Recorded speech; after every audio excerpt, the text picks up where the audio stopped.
Hey everybody, Corey here again. Today we're going to tear apart something a little different. We're looking at my Gibson SG Special. I believe it's a 1994 or 96 model, we decided. We'll verify that for sure when we flip it over here in a little while. But its strings are awful. They haven't been changed. I don't play this much, so these strings have been on it for about a year. And I think they're the ones that came on it when I got it, because the truth is I don't do strings this horribly. They're kind of loose and weird, and we're just going to put a fresh set on and see what we can get her sounding like. Clean up the frets a little, make sure the fingerboard feels nice. Clean the headstock, check the tuning pegs and stuff, and hopefully we'll get around to intonating it before we're done. So this is a, like I said, a 90s model black SG Special. It has a lot of road wear on it. This was played pretty heavily for a long time. I got it for a steal though. I bought it for like $300 a year and a half ago, something like that. And it plays great. I don't spend a lot of time with it. So we're hoping today that we're going to make it awesome, and I'll spend more time with it in the future. Just wanted to show you kind of some of the abuse it's taken over the years. The back is all right. There's nowhere it's really through the paint or anything, but it is what it is. It's got a finished black neck back. I'll show you. And the vintage style Gibson Deluxe tuners. It's a 93. Forgive me. I was a little off there. So it's 27 years old. And it's been played a lot. It was, the guy who owned it was a huge AC/DC fan, as am I. I'm stoked about them this week because they're leaking tidbits from a new album, new songs. But he put this little Angus sticker here on the headstock. And also, I believe it's an Angus signature Gibson humbucker in the bridge here. We're going to take it apart and see, though. We'll verify that while we're doing our thing. And let's tear into it, see what we can find out. I guess we'll start by taking these strings off. I loosen them just a smidge, and then I think what I'm going to do this week is what I usually do. I'll clip them in the middle or near the bridge, and then it just makes them easier to get out and get off and makes it go a little quicker. Ooh, wrong way. There's my string winder. There we go. That'll get us.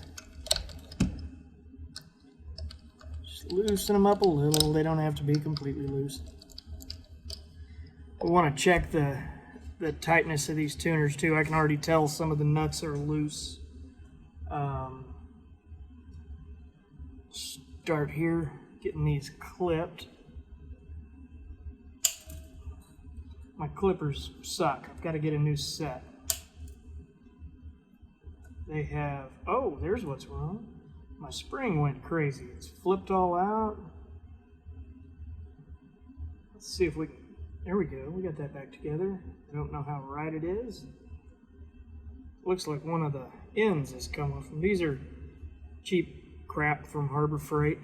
But the truth is, I don't make any money doing this. I just do my own and a couple of buddies if they're in need. So it's nothing we're going to take home about. You always want to make sure when you're taking the strings off of anything with a tune-o-matic bridge and stop tailpiece that when you clip strings or when you pull the last one out that you've got a hold of this, because otherwise it will slide off and scar your finish. On this particular guitar, not as big a deal, but on some it really can be. I'm going to save these ends. I'll clip them off later. You don't need to watch that. I save those for use on through body stuff. Get these horrible string winds off here.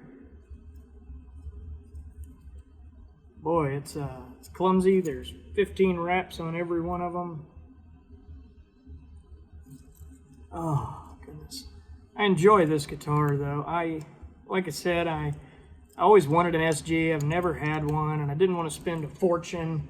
And this deal came along, and I just came along at a time I had a few bucks, so I just snagged it.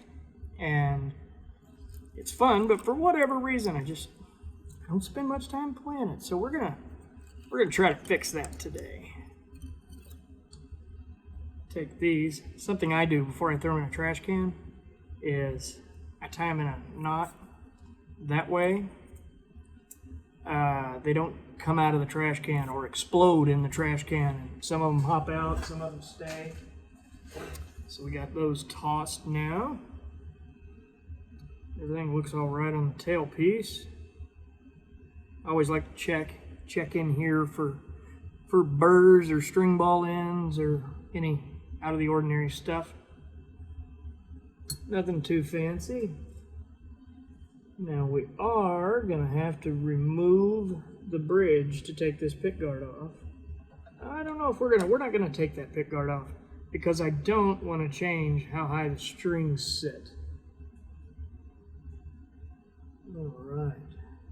So let's take a rag here. We're gonna kind of give it a little wipe down. It's dusty. This one hangs on a wall and it's always getting bumped into. And when you have cats, you really have to take a lot of time to keep things clean. Because cats and dogs shed like crazy. So it's a never-ending battle against pet hair.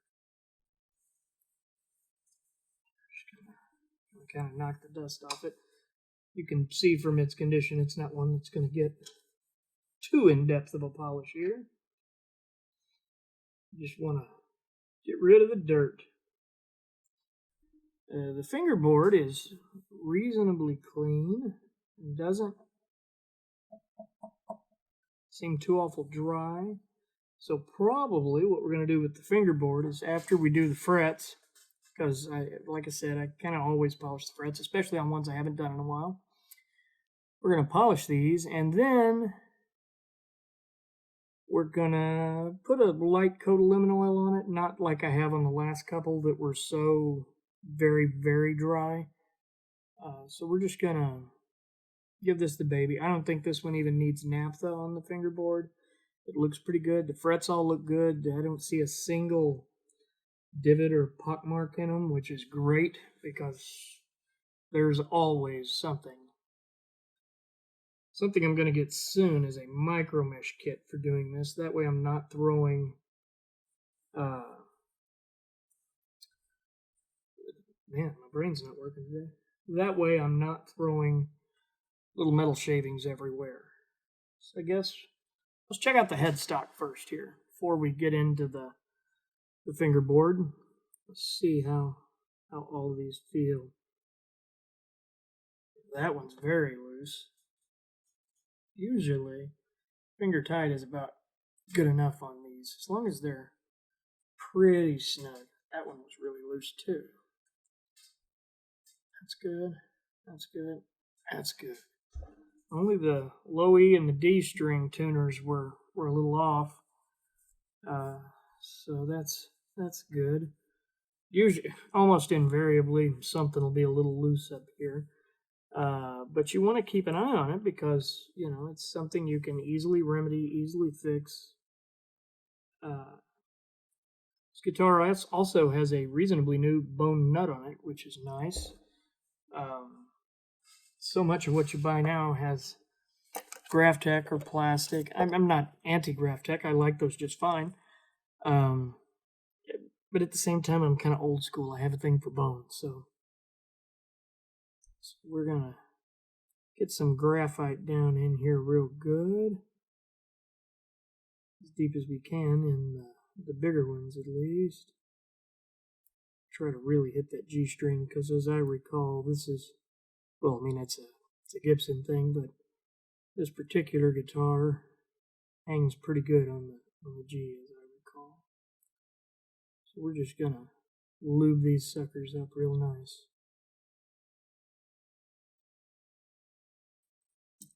There we go. We'll just wipe the excess off. Leaves a little gray, but that's okay. It ain't gonna hurt nothing. Put a little fresh down in there. Just a little. SG. Last thing I want to deal with is that thing whacking out of tune every time I turn my head. So next, we're gonna take our trusty painter's tape here and cover the pickups like we always do. Just a reminder, the reason we cover the pickups is to keep metal shavings from getting down into the pickups where they could affect your sound, damage the pickup. We just want to not deal with that kind of stuff if we don't have to. So just takes a minute. It hurts absolutely nothing to put this painter's tape on here. So that's how we roll. Goodness. It's been a busy week. I shot a bunch of videos yesterday, most of which you will have already seen by the time you see this one. So there's that. Or at least will already be out by the time this video comes out. And I had a problem with a pedal in a pedal review that turned out to not be a problem with a pedal at all. I have a one-spot power supply that seems to have a dead lead. So probably later this evening I'm going to bring that downstairs and see if I can't wrap my brain around what's causing the issue with it. Because, you know, electronics are electronics. There's only so much that could be wrong. Alright, we got these done. So now let's take our trusty fret guard right here and get our steel wool.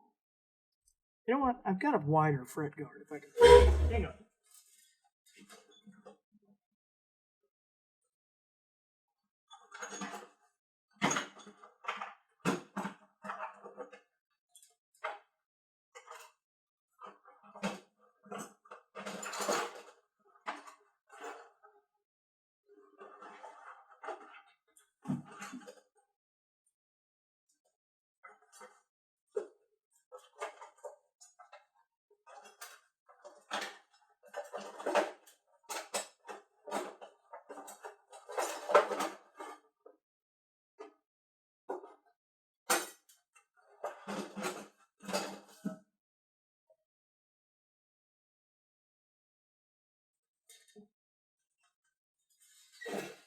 Apparently I don't.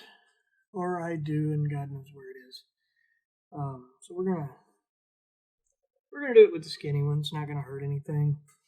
I'd like to have a little bit wider one sticking out here. That way it's just easier to not hit the wood.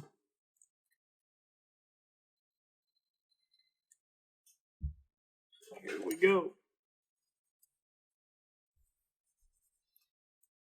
Watch as I do this.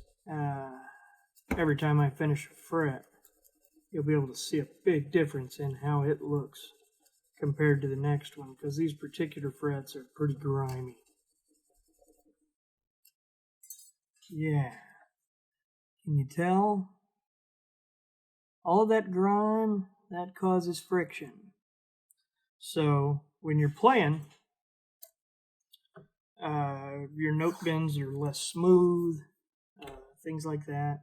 So I just like to take 5 minutes. I'm going to change my strings and really polish these up. It's not a lot of work, doesn't take any time.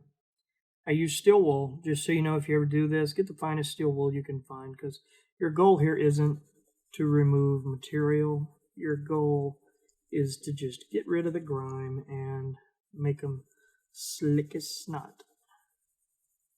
And man, they get there. There's such a difference after you do this.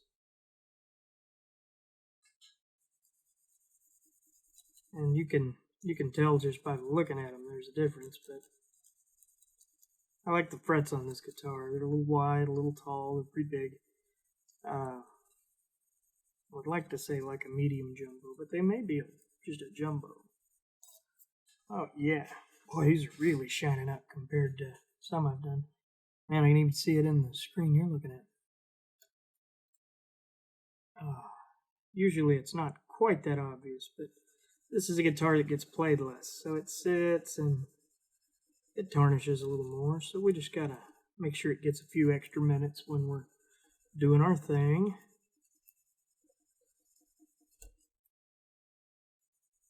That's good. 6 down. Some more to go.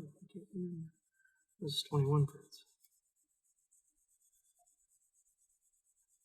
No, 22 frets. Forgive me.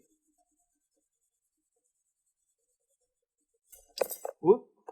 Flip my guide across the room. I'll pull this down a little. It's a little easier to get to, easier for you guys to see.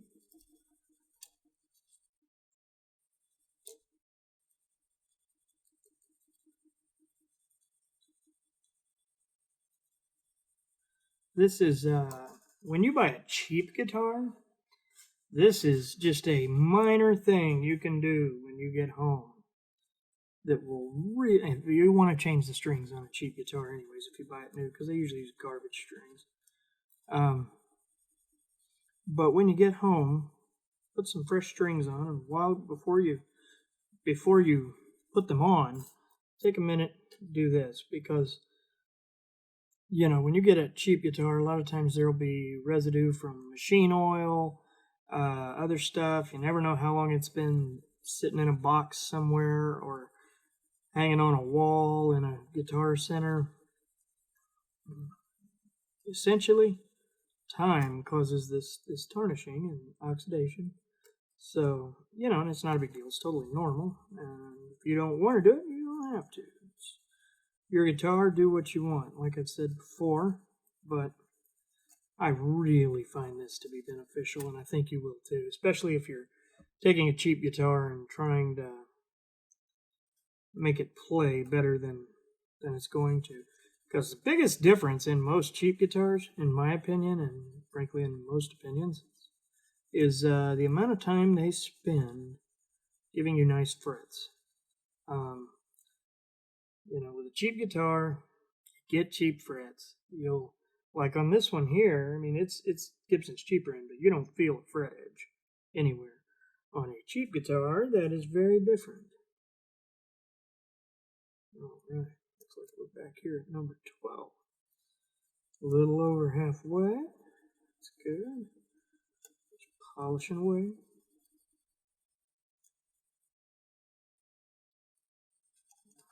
It's going nice and smooth. These down on the end are usually not quite as bad because on most guitars they're at least somewhat less used. Because finger oil plays a big role in tarnishing and frankly in protecting these fingerboards.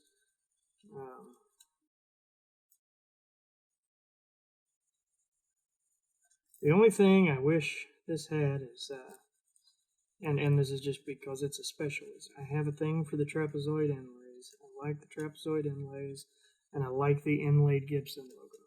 But not so much that $300 isn't a deal worth taking for this thing.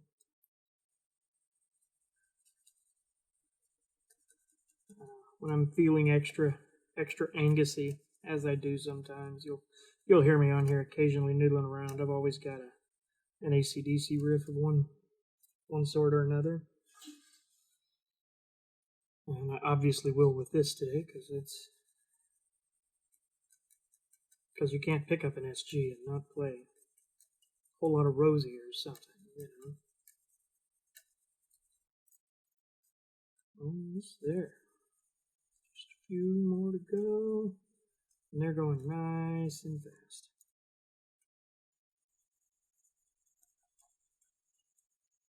When you get down to the end here, you'll find you're kind of hitting the ones you're going to next as you're doing the one before it.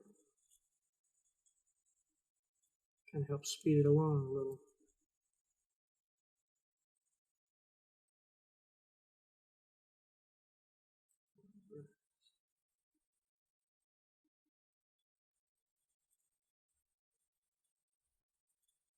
I enjoy doing this. I find it very relaxing. And just take your time. There's no reason to rush it. You know, you've got all the time in the world. Just polish smooth and gently, using long strokes preferably. And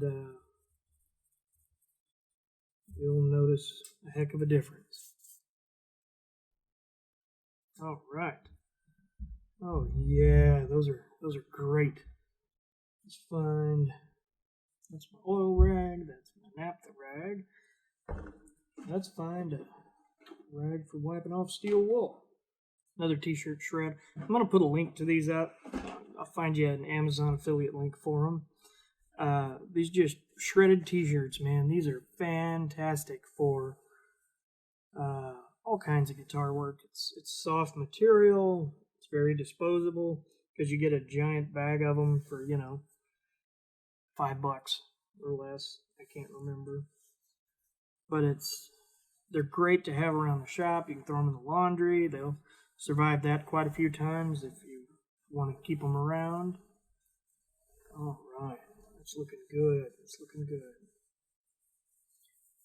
We're gonna, first things first here, we're gonna go ahead and oil this up. That way it's not sitting here scuffed too long. Grab my lemon oil. Again, this is just regular old lemon oil it's from Walmart, but I'll get you an Amazon link for this too. It's not anything fancy. It's not something you go to a guitar store for. It's just, I'll show you here. Pure citrus lemon essential oil. And it works like a charm. Little bottles, about $5, maybe 10. I can't remember. Seems like I was looking the other day and realized they were higher than what I've been saying. But it does a really good job and leaves your guitar smelling nice and fresh. Everybody says you just use 1 dot, but I use a few dots. And, well, this is a little drier than I thought it was, so we're going to give it one really good coat. Usually I'll go back and do a couple, but it's drinking it up well.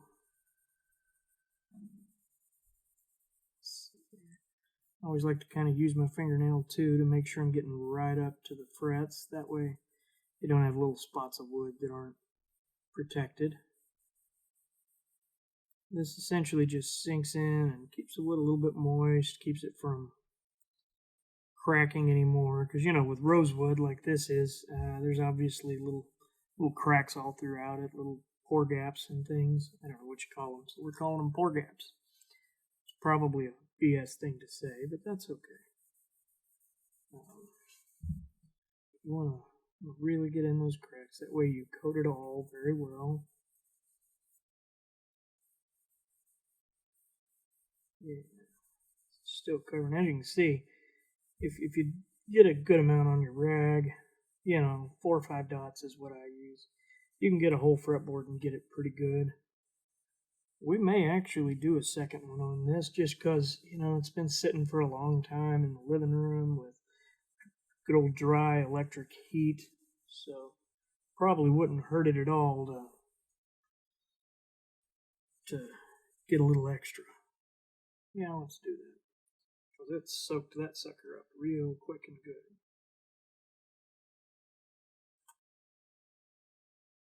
Start up here again, back at the first fret. We'll just kind of do this a little faster, but apply it pretty liberally. And it'll just slowly sop it in good. Some people insist you shouldn't do this or shouldn't over oil. I mean, oil that stays on the surface will cause dust collection, obviously. But for the most part, this all goes straight down into the wood, and it doesn't leave a residue of any kind. If it leaves a residue, you've done too much. But the nice thing is, all you got to do is take your rag and just wipe it real good, and it'll get rid of any residue you might have. I've never had one that didn't drink it up like water out of the ground, though. So we're gonna let this sit just a minute here. Then we're gonna flip it over and take a look at the electronics. See what this has in it. Before I got this, they said this went for a professional setup and had some minor work done, but I don't know what, so we'll take a peek. Yeah, that's going in good. And what you like here is, see how some of that's still shiny? There's still a little bit of oil there. That's good. That means your wood's sufficiently hydrated. So I just kind of let it do that. And then after a minute, I'll go through here. Well, I'll probably do it now. Just rub it around a little more. Make sure that we don't just have any oily spots. Where's the oily side? Still got quite a bit in rag. Down here, this particular wood has a lot of those cracks throughout it, the little pore spots. I love rosewood because of its snappier sound, you know, kind of ebony-like in its hardness. But it does tend to want to crack over time. So humidity is an important thing for guitars. You give it, just take good care of it, and it'll last forever. I mean, you can abuse it and still take good care of it. I say abuse. Abuse is a terrible word. Let's say you can play it hard and still take good care of it. All right, so getting the tape off our pickups here. I'm trying to decide if we're going to pull this pick guard and look at these pickups. I'm almost certain I know what they are. We may do that in the interest of keeping this video at a reasonable amount of time. This is supposed to be a Gibson 57 Classic, and this is the Angus Young signature model, both of which sound really good, frankly. We're gonna have to pull the bridge for a minute. We're not gonna mess with the posts though, because the last thing I want is to get that too far out of whack. We're gonna flip the guitar over here, where you can see, getting the neck on my goofy giant homemade neck brace. So scoot that out a little bit so you can watch. Find my Phillips head screwdriver. There we go, this will work. I like this T-handle thing. And we'll yank these screws real quick and just see how the electronics look inside the back panel. Make sure they haven't been done by some lunatic who'd never touched a soldering iron before he decided to destroy the insides of a Gibson. It would not be the first time I've seen that. Just want to make sure everything's making good connection. And frankly, just see what's in here, because this is one I've never fully torn apart. So, you know, people always tell you what they have, but it's nice to know. Especially with an older guitar, you know, this being 27 years old, you want to know what you got and what kind of life expectancy you can figure on out of it. So let's open her up here. Oh, it's got the original Gibson pots. That's always good news. Move this over so you can see. It's got the original Gibson pots. The wiring looks good. All the ground connections look solid. Little bit of caps there hopping across.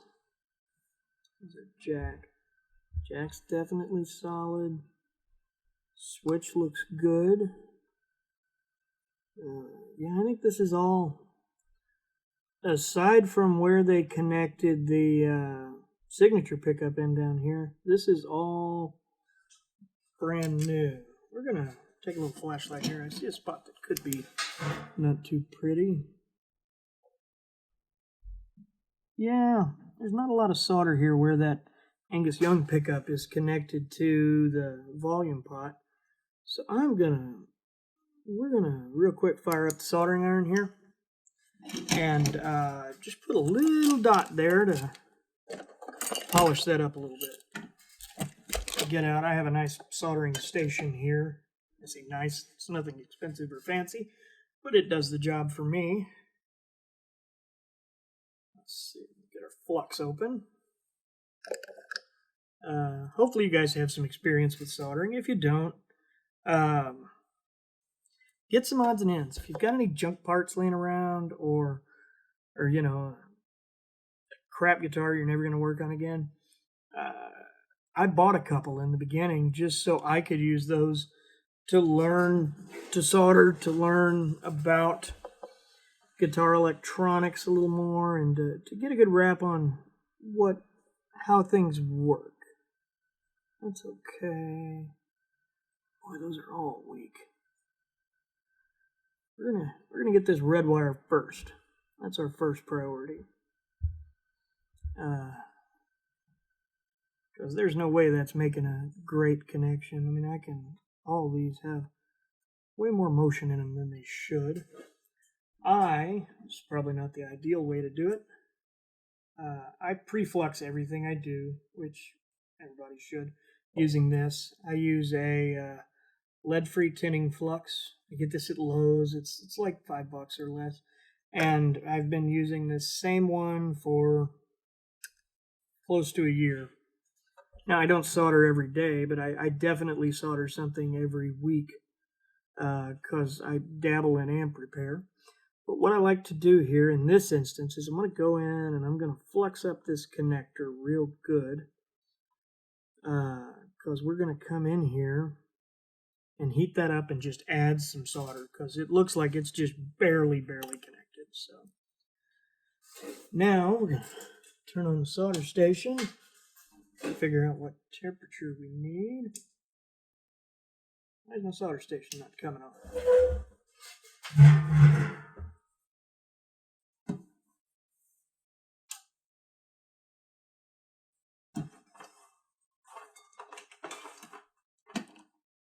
Because it's unplugged, that's why. Let's see what we want to unhook. I don't know what that is. We're going to go with it.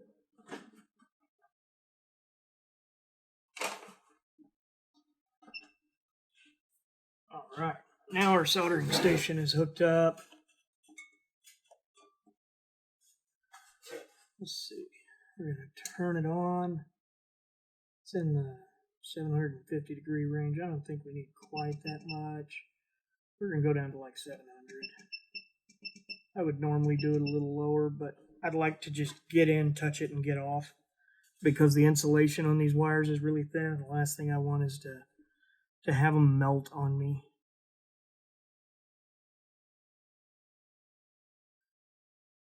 Other than that, though, everything in here looks really good and reasonably factory. That's a different ground. That's not from the factory. I guess they probably changed that when they added this other pickup. All right, we're going to clean our tip here a little. This soldering iron gets ready so quick, as opposed to the little 40-watt job I used for ages. All right, I always like to dip my tip in my flux a little bit just to clean it. Make sure it looks good. It'll bleed a puff of smoke. Get my solder.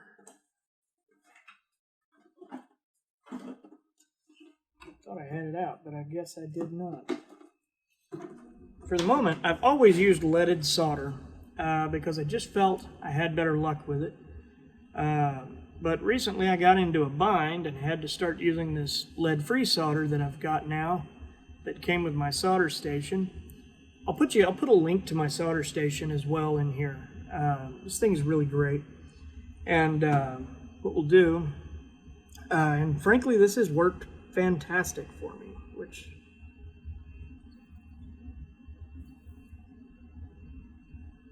and it moved around, of course it did.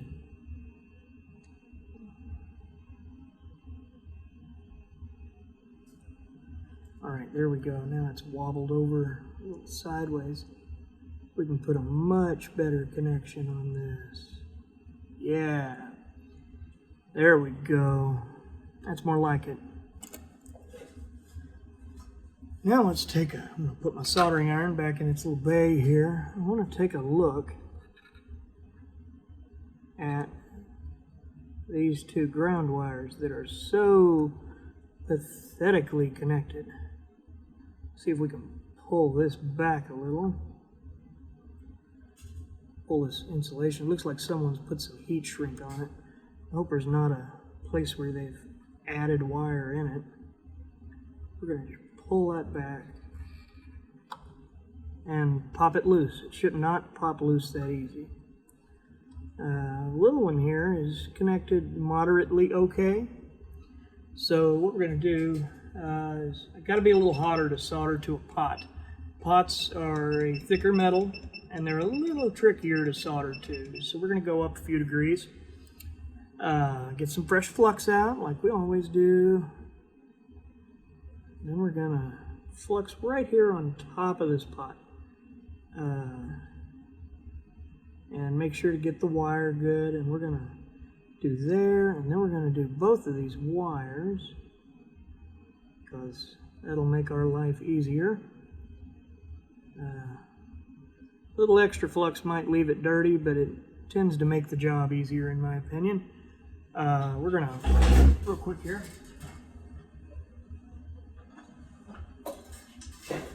I'm gonna, not with that, I'm not, that's too much. I'm gonna strip this wire back just a little bit more because frankly, I want to make sure I can get a good connection here.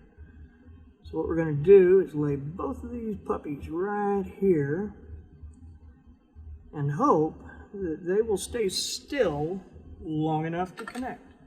Normally I'd pre-tin the wire, but these are both tinned already, so I don't think I'll have any trouble. There we go, there's that. And you want to be careful, watch your insulation good, because the insulation will get hot. Make sure you don't touch anything with the soldering iron.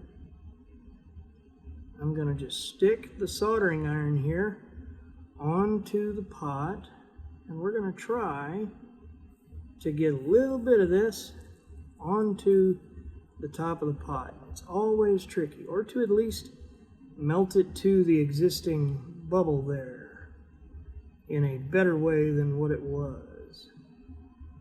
Oh yeah, that's much better. Ooh, little spot there, kind of loose. Oh yeah, it's a much better connection than it had. We're gonna right over here smooth that up, give it a good fresh shine. There we go. Never blow on solder to try to get it to solder, to get it to dry quicker either. You can lead to it cracking and all kinds of issues. Just let it cool naturally. That's all right. That's all right. Ain't neither one of those wires going anywhere. All right, I think we're good on the back here. Looks like all of our wires are well connected and good to go. Okay, so we're going to put the plate back in. Put the solder up so I don't lose it.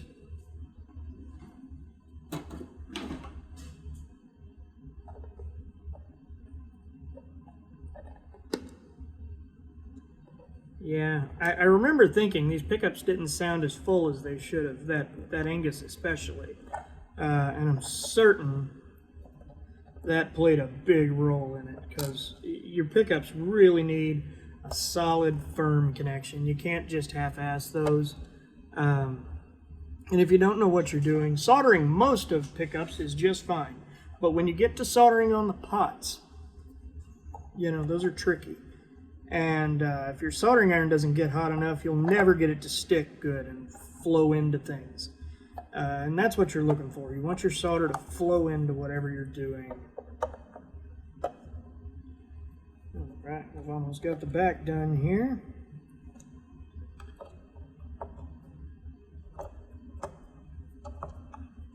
We're going to try to get this video under an hour again like we did last week.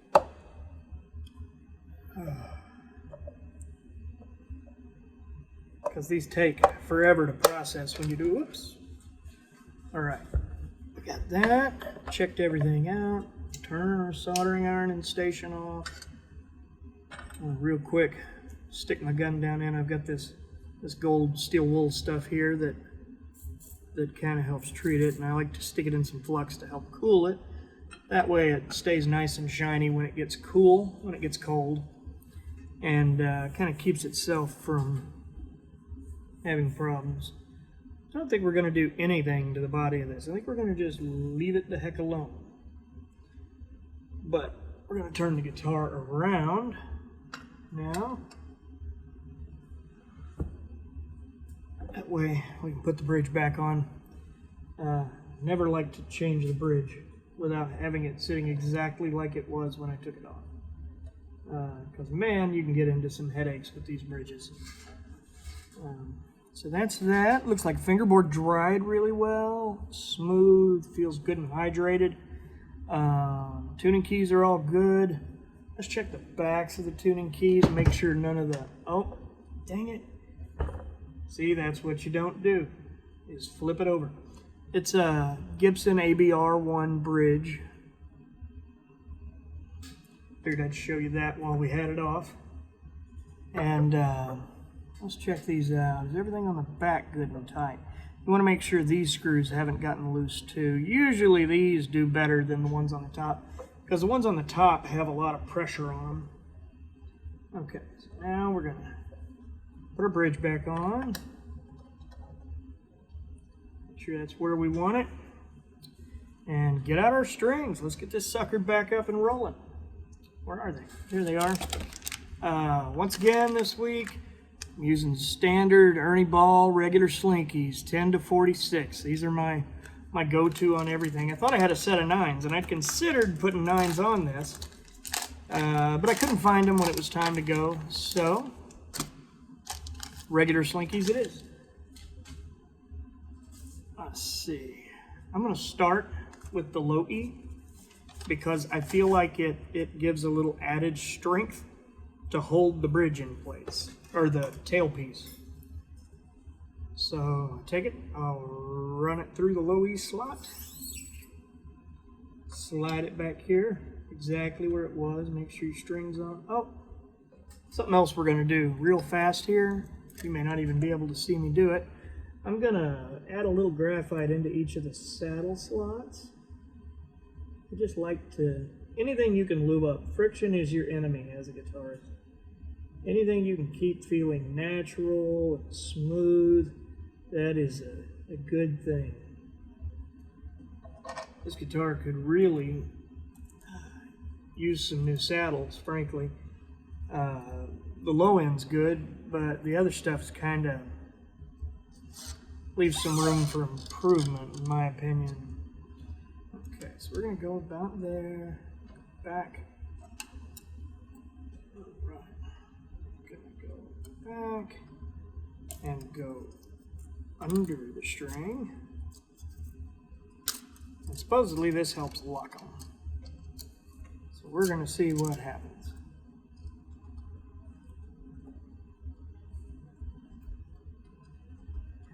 I've never tried it. I've seen it done a bunch, and boy, it usually looks better than what I'm doing. All right, we're going to grab it with a pair of vice grips, get a little tug on her.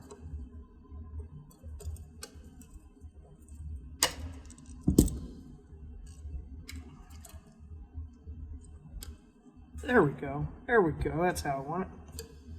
We're going to let this thing start pulling in. Supposedly that keeps them good and snug. Essentially makes them work like locking tuners. You don't want to go around as many times. You just want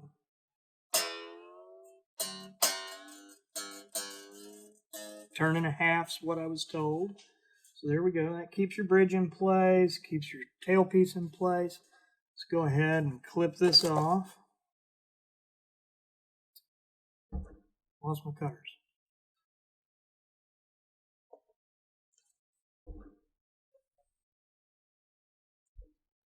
I don't know what I did. I lost my mind, guys. The cutters I was using, or the clippers, there they are. They're under my solder station. I gotta get all this put away soon. We're gonna come up here, cut this nice and short so we don't gouge our fingers. Don't be that guy who leaves this shit hanging everywhere.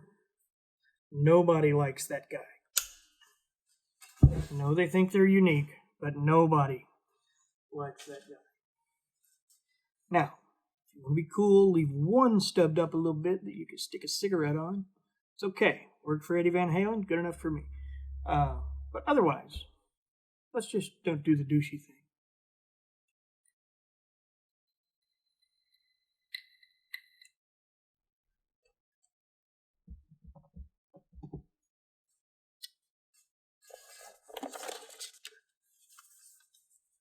All right. Next, we're going to put on our 10 gauge little E. That way we've got an even pressure on our, well, not even. It's never going to be as tough as what's going through the other string, but I just like to start at the outside. We're going to get that where we think it goes. Slide this bad boy right through here. Get it reasonably close. Pinch it.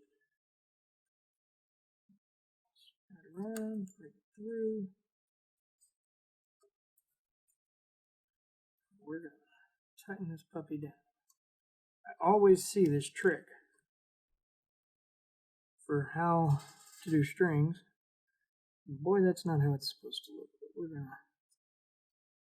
gonna grab the other end with these vice grips, because that's what vice grips are for. And this will pull it taut. Or this will be too loose and it won't pull anything.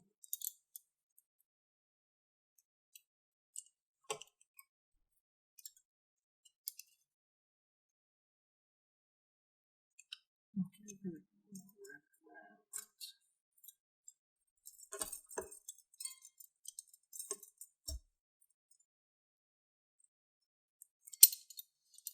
I don't know why I'm having such a tough time with this. That's what I get for trying something new, guys. Thought I would try this and see if it works as good as people tell me. Okay, there we go, actually. Now, let's get some cranks on this bad boy.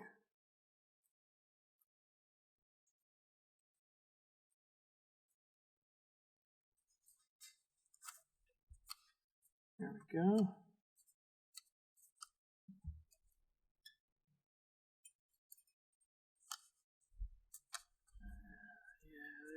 Now it's going to grab good. Perfect. Well, maybe not perfect, but reasonably decent.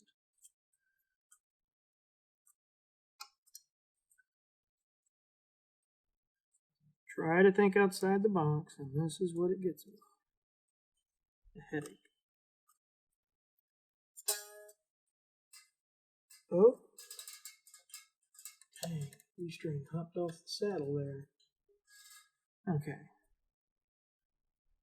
We're gonna get, this one's gonna have a couple more cranks.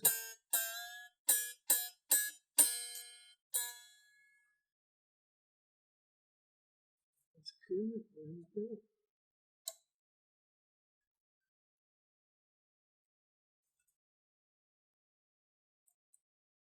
This thing's gonna just destroy strings down there. We're gonna have to get some new saddles for this pronto. Clip this one off. Throw the excess in the trash. Alright. Now we'll just start with 36 and make our way around.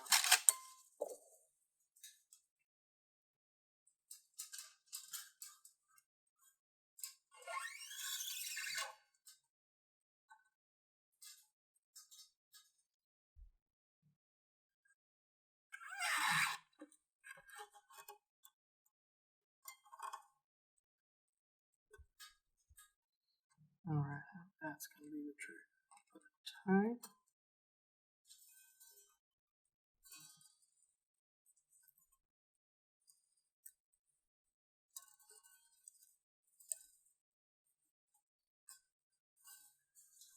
See if we can do this.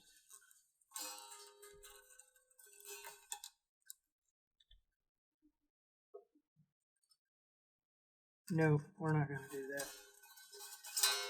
We're going to do this the way we always do, and it's going to be fine. Put a little kink. Start cranking.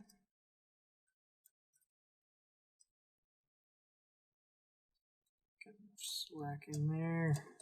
Probably more slack than we need, but it's okay. Maybe not. Actually,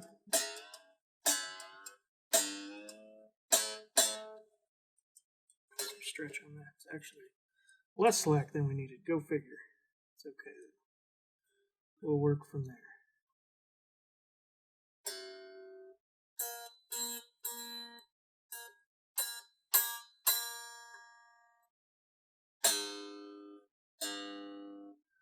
All right.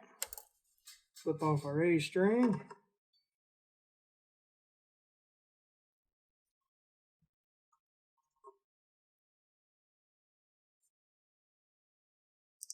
With our shitty clippers that don't cut anything. Get to our D here. Pop this sucker out. We'll just mow through these last couple real fast. That way we got time to play for a minute and see how she sounds, how she feels.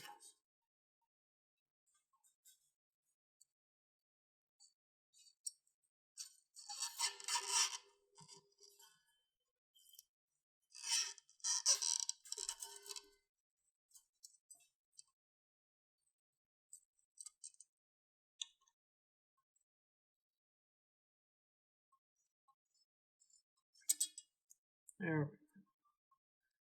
This one's nice and tight like it's supposed to be. Should get a couple lines before it's done.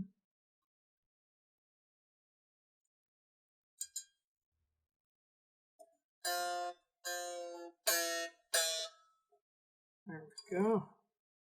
Get a little stretch. We'll put some good stretch on these before we start trying to tune it up.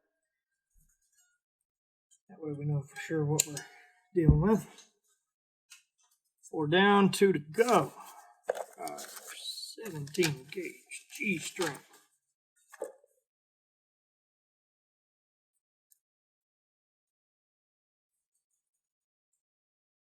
This is the little bastard that never wants to stay in tune here. But that's just the world of owning Gibson. That's okay. As long as it can write out a song, I don't care how often I have to hit my tuner. Just finish a song in tune. That's my biggest request. All right, we're gonna get this one cranking. Where's our string peg winder? There we go. Get this thing rolling a little faster. Whoops. Flipped over.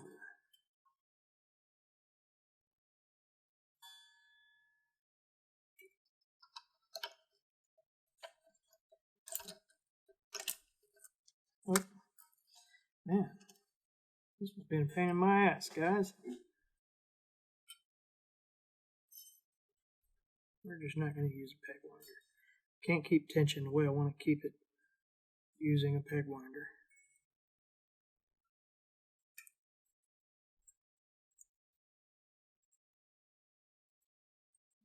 There we go. That's how it's supposed to work.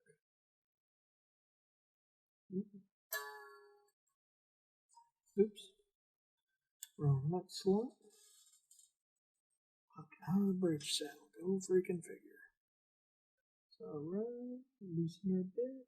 Slide it up there. Probably saw what those saddles look like and thought, get me the hell out of this place.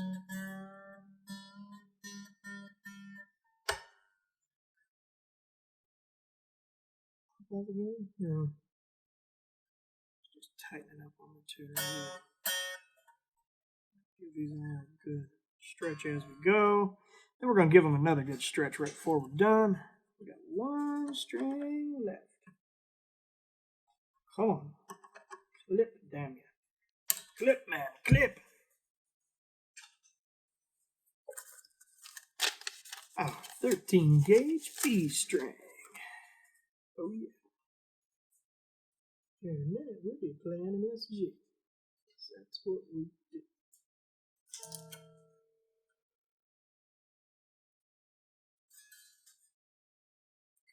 And sit on the saddle. Yep. So that's enough. Wrap this around just a little bit to keep it in place. Get her cranking.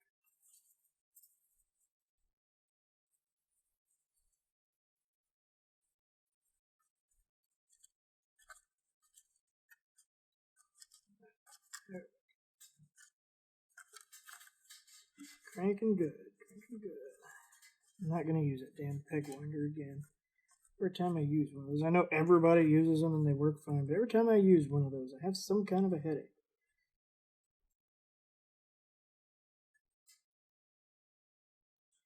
Pretty smooth, we're still on the saddle.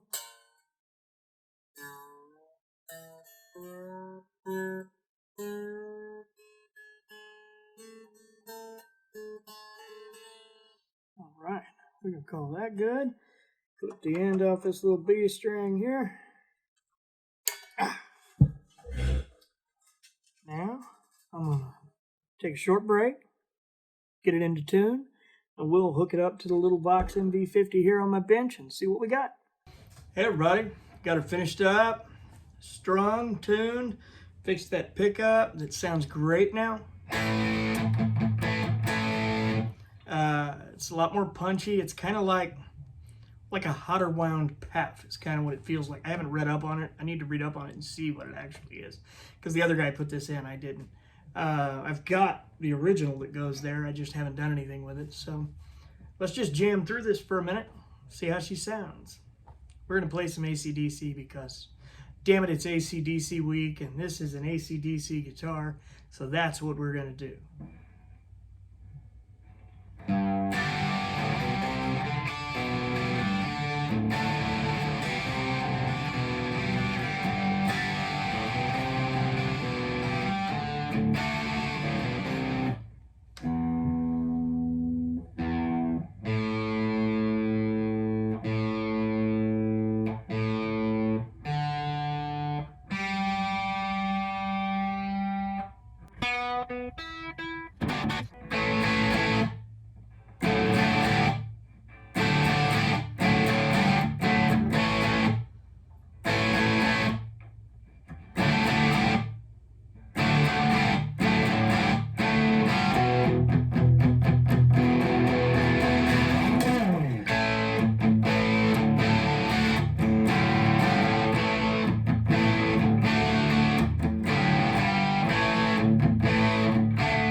I forgot how much fun this guitar is to play.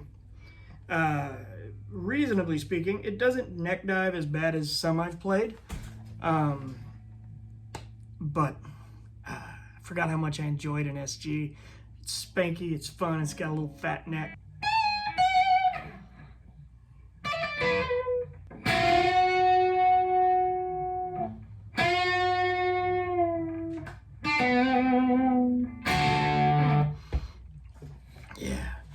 Man, I forgot how much I love an SG. These are so much fun to play. Before this one, I'd never owned one. It was just, like I said, it was the right deal. I grabbed it, and I'm going to be playing it a lot more moving forward, I think. It's spanky, it's dirty, it's real snappy. I like that. So you'll be seeing more of this in the other videos, I'd say. I'd like to thank everyone for taking a little time out to watch today. Hopefully you learned a little something. I don't teach anything that's that hard. It's just basic stuff. But I hope you've watched it and kind of gotten an idea for what I do, how I do it, and why I do it more than anything. And that you've found a neat new trick or two you'll do on your own axes and see what happens. The pickup made a lot of difference, because this Angus Young pickup, I thought it was dead. Something was wrong, so I was glad to open it up and see the god-awful connections that were made. And something as simple as that can bring a guitar you think is a dud back to life. You never know who's worked on an instrument before it gets to you. And frankly, you never know who you're taking it to without some research. So, take it to someone who's competent if you're going to take it to anybody. Make sure it's someone your buddies use, other musicians and he's just known as fantastic at what he does.